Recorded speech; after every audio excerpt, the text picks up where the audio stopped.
یہ کوشش کر رہے ہیں کہ 17 یا 18 کو یہ امینڈمنٹ لے کے آ رہے ہیں۔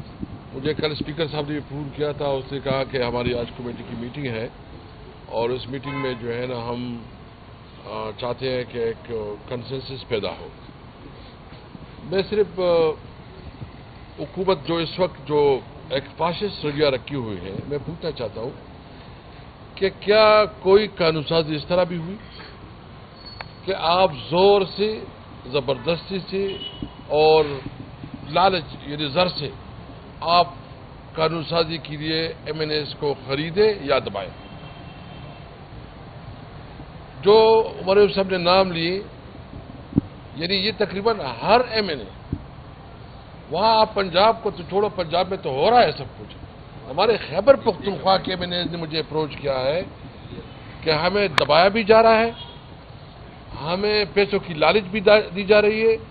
اور تقریباً 20 کروڑ روپے کی آفر بھی ہے اور منسٹری کی آفر بھی ہے۔ میں یہ پوچھنا چاہتا ہوں کہ یہ قانون سازی کا کون سا طریقہ ہے اور اس قانون کو پاس کرنے کا یہ جو زور اور زر سے اور زبردستی سے کر رہے ہیں، اس کی لیجیٹمیسی کیا ہوگی؟ یعنی سب سے پہلے تو آپ کے نمبرز نہیں ہیں، آپ جعلی طور پر حکومت پہ بیٹھے ہیں، آپ جو ہے نا ایلیگل حکومت چلا رہے ہیں، آپ کو عوام نے مینڈیٹ نہیں دیا، اور اس کے بعد جو بھی رہا سہا ہے، آپ پی ٹی آئی کی جو نمائندگان ہیں جو کہ صحیح معنوں میں پبلک کے نمائندے ہیں، جو فارم 45 سے منتخب ہوئے ہیں، اس کے خلاف اس قسم کے ایکشن کر رہے ہیں۔ اور مجھے افسوس ہے اس بات پہ کہ سپریم کورٹ خاص کر جو قاضی عیسیٰ کا اس پہ ایک بہت نگیٹو رول ہے، تاریخ اس کو یاد رکھے گی۔ میں سب سے پہلے مطالبہ یہ کروں گا کہ اس قسم کی قانون سازی اگر یہ کرنا چاہتے ہیں اور زبردستی سے کرنا چاہتے ہیں تو میں آپ کو یقین دہانی کر رہا ہوں کہ ہمارا کوئی ایم این اے نہیں ٹوٹے گا انشاءاللہ تعالی۔ ہم ان کا بھرپور مقابلہ کریں گے اور کسی طور پر ان کو وہ قانون سازی نہیں کرنے دیں گے جو یہ ہمارے کانسٹیٹیوشنل رائٹس جو ہے، جو ایک سویلین کی رائٹس ہے، جو ہیومن رائٹس ہے، اس کو متاثر کرے گی۔ یا جو ہے نا ججوں کے اوپر جو یہ حملہ کرنا چاہتے ہیں اور یہ چاہتے ہیں کہ حملوں کے ججوں کی ٹرانسفر ہو، یا جو ہے نا ایک کانسٹیٹیوشنل کورٹ ہو اور کورٹ جو ہے بھی ایسا کہ اس میں بھی من پسند اور وزیر اعظم جو ہے نا اس میں اپوائنٹنگ اتھارٹی ہو۔ ہم چاہتے ہیں کہ تمام بار ایسوسیشنز کو اعتماد میں لیا جائے، تمام جو ہماری لیگل پیٹرنیٹی ہے اس کو جو اعتماد میں لے کے کوئی اگر مسودہ آتا ہے پھر آپ دیکھیں گے۔ تو میں یہ اس وقت حکومت کو خبردار کرنا چاہتا ہوں کہ آپ کے خیال میں آپ سمجھتے ہیں کہ ہم اپنے موقف سے پیچھے ہٹیں گے تو یہ آپ کی غلط فہمی ہے۔ ہم ڈٹ کے کھڑے ہیں، ہم بھرپور کھڑے ہیں، ہماری جدوجہد ہے، ہم کوئی ملیٹنٹ نہیں ہے کہ ہمارے پاس بندوق ہے، ہم پرامن جدوجہد کر سکتے ہیں اور پرامن جدوجہد کرتے رہیں گے۔ دوسرا پوائنٹ یہ ہے جو اس دن یہ ہوا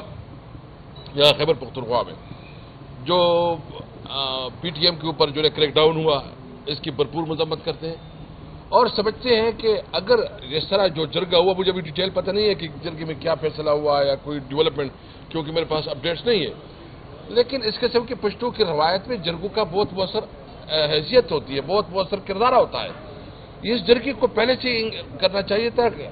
اگر یہ 4 لوگ بیچارے جو ہے نا یہ شہید ہوئے اور اس کو جو جس طرح ان کے خون کس کے ہاتھ ہوئے، تو حکومت وفاقی حکومت سے ہمارا مطالبہ کہ آپ زور سے تمام بندوق سے معاملات نہ طے کریں،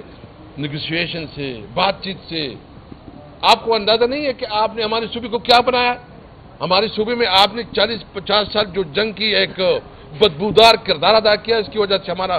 صوبہ جو ہے نا معاشی طور پر تباہ برباد ہو گیا۔ ہمارا صوبہ میں اس وقت جو بم دھماکوں کی ایک بہت بو ابھی تک چل رہی ہے۔ ہمارے لوگوں یہاں آپریشنز ہوئے، لوگ گھر سے بے گھر ہوئے، لوگوں کی معاشی طور پر بہت زیادہ تباہیاں ہوئی، نقصانات ہوئے، روزگار ختم ہو گیا۔ اس کے باوجود آپ سمجھتے ہیں کہ ہم مطالبہ کرتے ہیں کہ جو ہماری صوبے کی حقوق ہے، جو ہمارے جو ہے نا وفاق کے ساتھ جو ہمارے اس وقت بقایا جات ہیں، جو ہمارے ٹریڈ پہ خاص کر افغانستان کے اوپر جو اس کے اوپر جو ہے قطاریں لگائی گئی ہیں، پابندی لگائی گئی ہے اس کی، اور جو ہماری نیچرل ریسورسز ہیں اس کو اوپر ہمارا حق دیا جائے، افغانستان کے ساتھ ٹریڈ کو کھولا جائے، ان کے خلاف پروپیگنڈا بند کیا جائے، اور ہمیں ہمارے لوگوں کو روزگار کا موقع دیا جائے، اور جتنے ہمارے بقایا جات پاک کے پاس پڑے وہ ادا کی جائے۔ اور آخر میں یہ کہوں گا کہ جو عمران خان صاحب کے بارے میں ہمیں خبریں مل رہی ہیں، ہمیں اس کے اوپر تشویش ہے اور ہم مطالبہ کرتے ہیں۔ یہ عمر ایوب صاحب نے تو کہا کہ اس کی بہن میں سمجھتا ہوں کہ ہماری دیگر جو اس کے لائرز ہیں ان کو عمران خان سے امیڈیٹلی ملاقات کا موقع دیا جائے۔ یہ بتائیں کہ جو کریشر صاحب ہیں، سیف صاحب، انہوں نے بسم اللہ الرحمن الرحیم۔ میرے دونوں قائدین نے جو باتیں کی انہی کی بات سے آگے بڑھاتے ہوئے، جیسے اسد کیسر صاحب نے فرمایا، حکومت کا قانون سازی کرنا حق ہے، ہم اسے تسلیم کرتے ہیں، لیکن اگر ان کے پاس نمبر پورے ہوں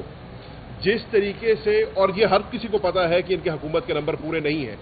جس طریقے سے ان نمبروں کو پورا کرنے کی یہ کوشش کر رہے ہیں، جو بھونڈے طریقے اپنائے جا رہے ہیں، جس طریقے سے پاکستان تحریک انصاف کے ممبران کو زد و کوب کیا جا رہا ہے، اس پہ اسد کیسر صاحب نے ایک بڑا امپورٹنٹ سوال اٹھایا کہ اس قانون سازی کی لیجیٹمیسی کیا ہوگی، کون تسلیم کرے گا اس قانون کو، جب ہر کسی کو پتا ہے کہ ممبرز کے گھروں پر چھاپے پڑ رہے ہیں، ان کی فیملیز پہ پریشرائز کیا جا رہا ہے، ان کی کاروبار کو جو ہے بسمار کیا جا رہا ہے، تو یہ قانون سازی نہیں ہوتی۔ اسی طریقے سے آپ نے پاکستان تحریک انصاف کے بنیادی جتنے حقوق ہیں ان کو سلب کر لیا۔ آج ہم نے ایک پرامن احتجاج کی کال ملتان اور شاہیوال میں دی ہوئی ہے۔ کل رات سے جس طریقے سے کریک ڈاؤن کیا گیا ہے ملتان شاہیوال میں، میری اطلاع کے مطابق 1000 سے زائد ایک رات کے اندر 1000 سے زائد پاکستان تحریک انصاف کے کارکنان کو اریسٹ کیا گیا ہے، ان کے اوپر پرچے دیے گئے ہیں، اور آج ملتان کی جیلیں بھر گئی ہیں تحریک انصاف کے کارکنان سے۔ انہوں نے کیا کچھ نہیں تھا، آج انہوں نے نکل کر پرامن احتجاج کرنا تھا۔ اسی طریقے سے دیگر شہروں میں بھی ایسے ہو رہا ہے۔ تو جب آپ ہمارے بنیادی حقوق سلب کریں گے، جب آپ ہمارے بیسک رائٹ سلب کریں گے، اور آپ کہیں گے کہ جی زد و کوب کر کے ہم نے اپنا نمبر کاؤنٹ پورا کر لیا، ہم نے اپنی لیجسلیشن پوری کر لی، اس لیجسلیشن کی کوئی وقت نہیں ہوگی۔ اسی طریقے سے کل یہاں پر کھڑے ہو کے عمر ایوب صاحب نے، ہم سب نے مطالبہ کیا تھا کہ پی ٹی ایم کے جو جائز مطالبات ہیں ان کو سننا چاہیے، ان کو ایڈریس کرنا چاہیے، اور جرگہ جو ہے وہ خیبر پختونخوا کی ایک قدیمی روایت ہے، اور اس جرگے کو ملوز خاطر لاتے ہوئے بڑے بڑے فیصلے پورے ہوئے۔ ہمیں خوشی ہے کہ یہ جرگہ جو فیڈرل گورنمنٹ ہے وہ علی امین صاحب کے پاس آئی، وہ کے پی گورنمنٹ کے پاس آئی، انہوں نے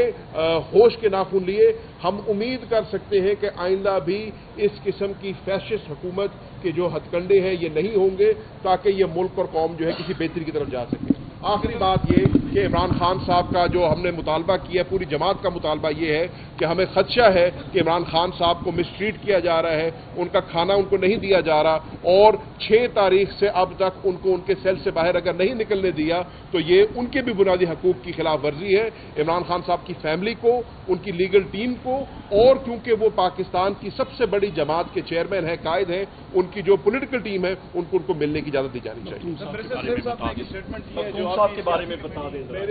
میرے والد مرحوم شاہ محمود قریشی صاحب، مجھے اطلاع ملی کہ تھوڑی سی ان کی طبیعت ناساز تھی، ہم نے ریکویسٹ کی ہوئی ہے کورٹ کے ذریعے کہ ان کا پراپر میڈیکل چیک اپ ہونا چاہیے، ان کو ابھی تک وہ میڈیکل چیک اپ نہیں مل رہا، تو ہمارا یہ بھی مطالبہ ہے کہ وہ پارٹی کے وائس چیئرمین ہیں، 70 سال کی عمر ہے ان کی، تو ان کے بھی یہ بنیادی حقوق میں شامل ہے، یہ جیل مینیول کے تحت ان کے حقوق میں شامل ہے کہ میڈیکل چیک اپ ہو تو ان کو ان کی میڈیکل سروسز بھی ملنی چاہیے۔ یہاں پہ میں پشاور ہائی کورٹ کا ہمیشہ انہوں نے حق اور سچ کا ساتھ دیا ہے، میں اپنے کولیگز کی طرف سے پوری خیبر پختونخوا اور جتنے لوگ ہیں ان کی طرف سے ہائی کورٹ کا شکر گزار ہوں کہ انہوں نے ہمیشہ حق اور سچ کا ساتھ دیا۔ سر یہ بتائیں کہ یہ پریسر صاحب نے ایک اسٹیٹمنٹ دی ہے جو آپ کی سیاسی کمیٹی اور آپ کی پارٹی کے جو وہ ہے نظریہ اس کے خلاف دی ہے، اس کو آپ کی نظر، لیکن دوسرے یہ بتائیں آپ کا جو پارٹی نے احتجاج کے لیے کال 14 اکتوبر تک کی ہے، اس کے بعد کیا رائے موقع؟ دیکھیے اس کے بعد جو ہے نا پولیٹیکل کمیٹی جو ہے نا ٹائم ٹو ٹائم ڈیسائیڈ کرتی ہے، 14 تاریخ تک کر دیا ہے، پھر ہمارا اگلا عمل یہ ہو سکتا ہے شاید ہم پورے ملک میں احتجاج کی کال دے دیں۔ پارٹی کا اسٹیٹمنٹ آ چکا ہے، وہ ٹرمپ کرتا ہے ساری چیزیں۔ Thank you very much.